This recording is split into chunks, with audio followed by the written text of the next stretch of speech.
ప్రముఖ దర్శకుడు రాజమౌళి దర్శకత్వంలో వచ్చిన RRR సినిమాతో ఏకంగా గ్లోబల్ స్టార్ ఇమేజ్ సొంతం చేసుకున్నారు ఎన్టీఆర్. ఇకపోతే ఈ రేంజ్ లో ఆయన పాపులారిటీ అందుకున్నారు. కానీ ఈయన ఫ్యామిలీ మాత్రం మీడియా ముందుకు రావడం చాలా అరుదు అని చెప్పొచ్చు. ముఖ్యంగా ఈయన భార్య లక్ష్మీ ప్రణతి దాదాపుగా మీడియాకు దూరంగా ఉంటారు అనడంలో ఎలాంటి సందేహం లేదు. ఇదే క్రమంలోనే ఆమెకు సంబంధించిన ప్రతి విషయం తెలుసుకోవడానికి అభిమానులు ఎంతో ఆసక్తిగా చూపిస్తుంటారు. ఇదే క్రమంలో ఆమెకు సంబంధించిన ప్రతి విషయం తెలుసుకోవడానికి అభిమానులు ఎంతో ఆసక్తి చూపిస్తుంటారు. ఇక లక్ష్మీ ప్రణతి ఎవరో కాదు, ఆంధ్రప్రదేశ్ ప్రస్తుత ముఖ్యమంత్రి నారా చంద్రబాబు నాయుడికి మనవరాలు అవుతుంది. చంద్రబాబు నాయుడు మేనకోడలు కూతురే లక్ష్మీ ప్రణతి. లక్ష్మీ ప్రణతి ఇంటర్ అవ్వగానే, అంటే మేజర్ అవ్వకముందే జూనియర్ ఎన్టీఆర్తో పెళ్లి ఫిక్స్ చేశారట కుటుంబ సభ్యులు.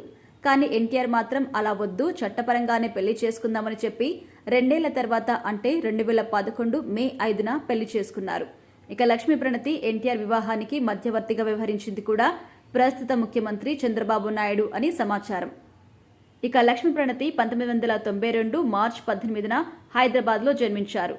ఈమె తండ్రి నార్నే శ్రీనివాసరావు బిజినెస్ మ్యాన్. ఒక ప్రైవేటు టీవీ ఛానల్ కూడా ఉంది వీళ్ళకి. ఈమె తల్లి పేరు మల్లిక గృహిణి. ఈమెకు ఒక తమ్ముడు కూడా ఉన్నారు. అతడే నార్నే నితిన్. ఇటీవల హీరోగా ఇండస్ట్రీలోకి అడుగుపెట్టిన విషయం కూడా తెలిసిందే. ఎన్టీఆర్ లక్ష్మీ ప్రణతి వివాహానికి దాదాపు 10 కోట్ల వరకు ఖర్చయింది. వీరి పెళ్లికి 3,000 మందికి పైగా సెలబ్రిటీస్ హాజరయ్యారు. అలాగే 12,000 మంది ఫ్యాన్స్ విచ్చేసినట్టుగా కూడా తెలుస్తోంది.